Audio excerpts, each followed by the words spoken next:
अस्सलामुअलैकुम सामीन। 22 जुमादुल उखरा है, 15 जनवरी है। ख़बर का उन्वान है, उत्तराखंड के जोशीमठ का एक इलाका 70 सेंटीमीटर तक धंस गया है। जब कोई इलाका धंसता है तो वहाँ मकान में दरारें आ जाती हैं और फिर वो मकान गिर जाते हैं, खा वो 1 हो, 10 हो, 20 हो। उत्तराखंड की बीजेपी सरकार ने इस बारे में अभी तक ठोस लाएअमल तैयार नहीं किया है, ठोस मनसूबबंदी नहीं की है। हाँ, सरकार ने 2 काम किए हैं। नंबर 1, वहाँ के वज़ीर आला ने ऐलान किया कि लोगों को डराओ मत। ये जो अखबार वाले हैं, टीवी वाले हैं, लोगों को डराए मत। अगर डराएंगे तो अगले महीने यहाँ सयाह आने वाले हैं, घूमने फिरने वाले लोग वो कम हो जाएंगे।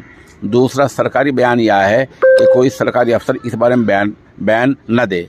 तो क्या आपको अपने सरकारी अफसर पर भरोसा नहीं रह गया है?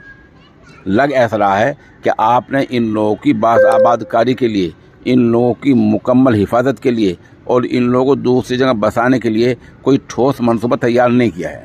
अभी तक आपने ये किया है कि मुआवजे के नाम पे 1-1.5 लाख रुपए तक लोगों को महदूद रख दिया है।